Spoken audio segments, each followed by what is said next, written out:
নমস্কার। আমাদের চারপাশে কি এমন অনেকেই থাকেন যাদেরকে কোনো কিছু করতে বললে তারা ঠিক তার উল্টোটা করেন? চলুন আজ এই ব্যাপারটাই একটু বোঝার চেষ্টা করি। কেন কিছু মানুষ নির্দেশ পেলেই প্রতিরোধ করে? এর পেছনের মনস্তত্ত্বটা আসলে কি? প্রশ্নটা বেশ পরিচিত তাই না? অনেক সময় দেখা যায় পরামর্শটা হয়তো ভালোর জন্যই দেওয়া হচ্ছে, কিন্তু তারপরেও মনের ভেতরে যেন একটা অদৃশ্য দেওয়াল তৈরি হয়ে যায়। কিন্তু কেন এমন হয়?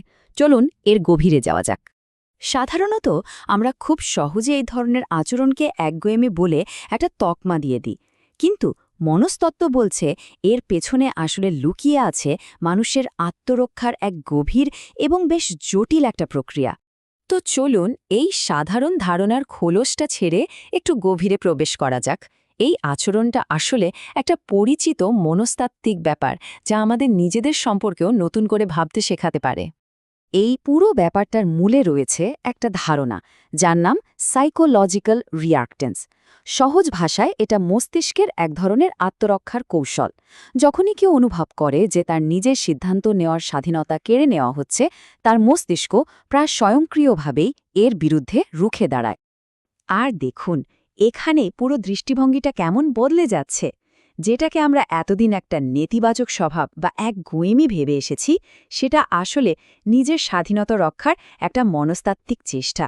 এটা জেদ নয়, বরং নিজের নিয়ন্ত্রণ ধরে রাখার একটা প্রচেষ্টা। তাহলে প্রশ্ন হল, এই ধরনের মানুষের মনের ভেতরে ঠিক কী চলে? মনস্তত্ত্ববিদরা এমন ৫টি সাধারণ বৈশিষ্ট্য খুঁজে বের করেছেন, যা এই আচরণের পেছনের কারণটা খুব ভালোভাবে ব্যাখ্যা করে। আচ্ছা, তাহলে প্রথম এবং সবচেয়ে গুরুত্বপূর্ণ বৈশিষ্ট্যটা কি?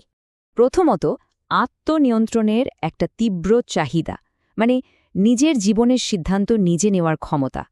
এই চাহিদাটা কমবেশি আমাদের সবার মধ্যেই থাকে, কিন্তু কিছু মানুষের মধ্যে এটা এতটাই প্রবল যে কোনো ধরনের বাইরের হস্তক্ষেপ তাদের কাছে অসহ্য মনে হয়। মানে যখনই বাইরে থেকে কোনো আদেশ আসে, সেটা তাদের স্বাধীনতার অনুভূতিতে সরাসরি একটা ধাক্কা দেয়। তাই তাদের এই যে প্রতিরোধ, এটা কিন্তু ঝামেলা করার জন্য নয়, এটা আসে নিজের স্বাধীনতাকে বাঁচানোর একটা গভীর তাগিদ থেকে। এবার আসা যাক দ্বিতীয় বৈশিষ্ট্যে, যেটা এই প্রথম ধারণার ওপর ভিত্তি করে তৈরি হয়েছে। এই কথাটা কিন্তু পুরো ব্যাপারটা এক লাইনে পরিষ্কার করে দেয়, তাই না? এটা কোনো ভেবেচিন্তে নেওয়ার সিদ্ধান্ত নয়, বরং মনের ভেতর থেকে আসা প্রায় একটা স্বতঃস্ফূর্ত প্রতিক্রিয়া। তৃতীয় বৈশিষ্ট্যটা তাদের চিন্তাভাবনা পদ্ধতির সাথে যুক্ত, আর এটা সত্যি বেশ আকর্ষণীয়। এই ধরনের ব্যক্তিরা সাধারণত অন্ধভাবে কোনো নির্দেশ অনুসরণ করতে পছন্দ করেন না, বরং তারা বিভিন্ন বিকল্প বিশ্লেষণ করে, বিচার করে নিজের সিদ্ধান্তে পৌঁছাতে বেশি স্বচ্ছন্দ বোধ করেন। আর এটাই খুব দারুণভাবে দেখিয়ে দেয় যে কিভাবে একটা মূল্যবান গুণ, মানে স্বাধীনভাবে চিন্তা করার ক্ষমতা, অনেক সময় ভুলবশত একটা নেতিবাচক আচরণ হিসেবে পরিচিতি পেয়ে যায়। চতুর্থ বৈশিষ্ট্যটি ব্যক্তিগত অনুপ্রেরণার ওপর আলোকপাত করে। চতুর্থ বৈশিষ্ট্যটি হল ব্যক্তিগত দায়বদ্ধতাকে গুরুত্ব দেওয়া। তাদের কাছে সেই সফলতাই বেশি অর্থবহ যা নিজের বেছে নেওয়া পথে হেঁটে আসে। যখন সিদ্ধান্তটা নিজের হয়, তখন তার ফলাফলের দায়ভার নিতেও তারা প্রস্তুত থাকে, যা তাদের আত্মবিশ্বাস অনেক বাড়িয়ে দেয়। এবং সবশেষে পঞ্চম বৈশিষ্ট্য, যা তাদের উপলব্ধি এবং সংবেদনশীলতার সঙ্গে সম্পর্কিত। পঞ্চম এবং শেষ বৈশিষ্ট্যটি হল নিয়ন্ত্রণের প্রতি একটা তীব্র সংবেদনশীলতা। তারা খুব সহজেই ধরে ফেলতে পারে যে কখন কেউ তাদের ওপর কর্তৃত্ব খাটানোর বা তাদের নিয়ন্ত্রণ করার চেষ্টা করছে। তাদের মনের ভেতরের প্রক্রিয়াটা খুব দ্রুত কাজ করে। প্রথমে তারা কোনো নির্দেশ বা অনুরোধকে নিয়ন্ত্রণ করার চেষ্টা হিসেবে ধরে নেয়। এরপর সেই ছোট অনুরোধটাও তাদের কাছে একটা বড় চাপের মতো মনে হতে পারে। আর সবশেষে তারা নিজেদের ব্যক্তিগত সীমানা রক্ষার জন্য প্রতিরোধ গড়ে তোলে। তো এই ৫টি বৈশিষ্ট্যকে যদি আমরা একসাথে দেখি, তাহলে কিন্তু একগুঁয়েমি বা প্রতিরোধের পেছনের মানুষটিকে একটা একেবারে নতুন আলোয় দেখতে পাই।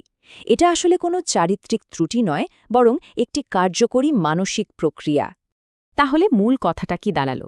যেখানে আমরা বাইরে থেকে একগুঁয়েমি দেখছি, তার ভেতরে হয়তো লুকিয়ে আছে আত্মনিয়ন্ত্রণের একটা গভীর প্রয়োজন। যাকে আমরা অবাধ্যতা ভাবছি, তা হয়তো ব্যক্তিগত দায়িত্ব নেয়ার একটা তীব্র আকাঙ্ক্ষা। আর যাকে ঝামেলাপূর্ণ মনে হচ্ছে সে হয়তো একজন স্বাধীন চিন্তার মানুষ। তাহলে শেষ পর্যন্ত প্রশ্নটা কিন্তু এটাই থেকে যায়, এই যে প্রতিরোধ, এটা কি আসলে কোনো চারিত্রিক দুর্বলতা, নাকি নিজের সত্তা এবং পরিচয়কে রক্ষা করার একটা মৌলিক উপায়? ভাবনার বিষয়, তাই না?